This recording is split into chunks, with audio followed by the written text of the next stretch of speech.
Assalamualaikum warahmatullahi wabarakatuh. Pada pertemuan kali ini kita akan bahas perhitungan pada kapasitor. Jadi misalkan tugas yang sebelumnya yang tentang panel-panel menghasil kita coba ada di sini pasti ada cos pi-nya 0,8, 0,85, 0,8 ya. Misalnya kita hitung standar biasanya kalau di perusahaan tuh cos pi-nya 0,9 ya. 0,9. Jadi harus ada kompensasi berupa kapasitor bank. Nah, contohnya misalkan kita mau memasang kapasitor. Nah, di materi sebelumnya pemasangan kapasitor bisa di lokal, langsung di bebannya, ya dekatnya beban sini. Atau bisa di tengah-tengahnya, ya di tengah-tengahnya. Atau bisa di dekat rafunya langsung, ya. Oke. Contohnya kalau misalkan kapasitor dipasang di dekat beban. Jadi misalkan sterilisator 45 kW. Cos pi awal anggap aja 0,8.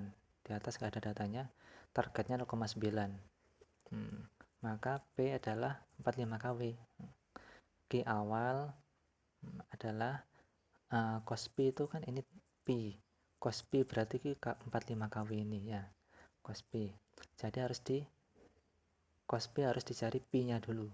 Jadi inverse cos arcos 0,8. Nah, arcos 0,8 itu dapat berapa? Jadi 0,8 arcos 36 derajat. Nah, 36 derajat. Nah, sudah. Nah, terus kita pengen cari var-nya, cover-nya.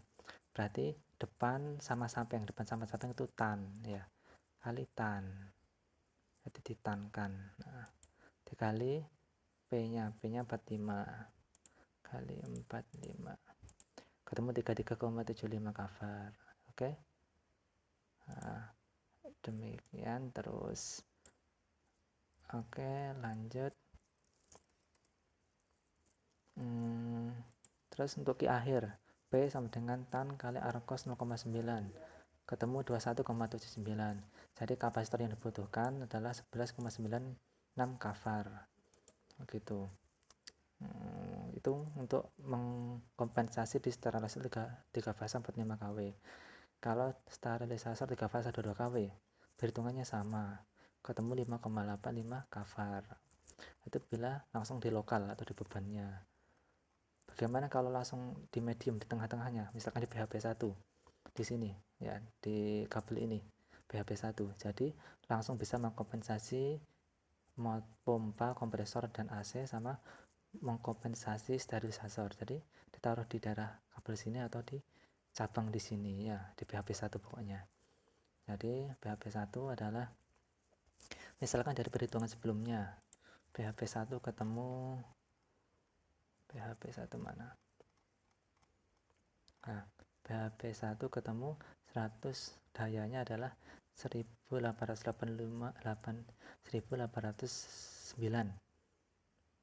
ribu VA, berarti 189 kVA. Nah, 189 kVA. Nah, kita kembali 189 kVA, cos pi awal 0,8. Nah, gitu. Atau BHP 1 ini bisa dicari dengan menghitung menggunakan alat ukur. Jadi dihitung cos pi-nya berapa, terus dihitung dayanya berapa. Dari alat ukur misalkan dayanya ketemu ini tadi 189, cos pi-nya ketemu 0,8 ya. Jadi kalau di beban sudah ada KW-nya, tapi kalau di tengah-tengah atau di dekat trafo tidak ada P-nya, tidak ada dayanya. Cara untuk mengetahuinya dengan perhitungan kayak tadi atau dengan menggunakan alat ukur. Jadi diukur S-nya berapa, daya totalnya berapa, cos pi-nya berapa ya. Nah, misalkan S-nya udah ketemu 189 kVA, cos pi-nya ketemu 0,8. P-nya ditingkatkan jadi 0,9. Maka P sama dengan S cos pi awal. Jadi rumusnya tadi ya. Rumus segitiga, jadi saya rumus segitiganya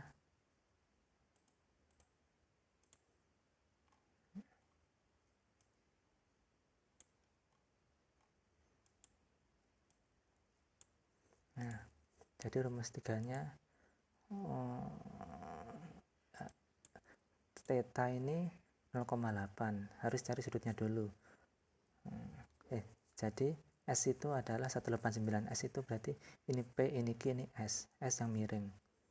Maka nyari P sampingnya cos, sampingnya pi berarti cos 45. Ini yang sebelumnya, data sebelumnya, ini P. Oke, maka mencari P nya adalah sampingnya pi, samping itu cos pi kali S 159 kVA ketemu 1512 kW. Kalau P nya sudah ketemu, baru dihitung Q awal sama Q akhirnya. Nanti ketemu kapasitor yang dibutuhkan adalah sejumlah 40 kvar. Gitu ya. Atau bisa juga di sini kan ada, di sini di BHP atau letaknya di BHP utama. Di sini ada panel penerangan juga. Jadi untuk mengkompensasi langsung seluruh sistem, maka di dekat trafonya. Trafo yang digunakan dari perhitungan sebelumnya adalah 246 kVA, 246 kVA. Jadi 246 kVA trafonya ya. Jadi di PHP 1, di PHP utama bukan PHP 1 tapi PHP utama ini, setelah PHP utama kan ada trafo PHP utama itu dayanya adalah 246 kVA. Misalkan itu dengan melalui perhitungan, atau kalau di praktek di lapangan nggak usah dihitung kelamaan, jadi langsung diukur pakai alat ukur dayanya berapa, P nya berapa, cos P nya berapa, P ketemu, cos P ketemu, baru bisa dihitung. Misalkan dari perhitungan juga dari pengukuran ketemu S nya 246 kVA, cos P nya ketemu 0,8, P nya ditingkatkan jadi 0,9, maka dicari P ya. S itu yang miring ya, yang miring 246, maka P adalah sampingnya P, samping itu cos, berarti cos P kali 9, cos P kali S ketemu 196 kW. Habis itu dihitung Q awal sama Q awal 0,8 dan Q akhir 0,9, ketemu 52,9 kvar. Jadi kapasitor yang dibutuhkan adalah 52 kvar. Nah, kapasitor ini ada namanya otomatisasi. Jadi tidak langsung jadi satu kapasitor besar, tapi di beberapa kapasitor kecil, misalkan 10 kvar, 10 kvar, 10 kvar. Jadi 50 itu ada 6 kapasitor 10 kvar. Nah, nanti kapasitornya itu ada switchnya, jadi otomatis ketika lebih dari 0,9 maka dia akan diputus switchnya, ketika kurang dari 0,9 maka akan terhubung lagi dengan kapasitor dan seterusnya. Itu namanya otomatisasi ya. Oke, mungkin itu yang dapat kami sampaikan. Silakan kalau ada pertanyaan.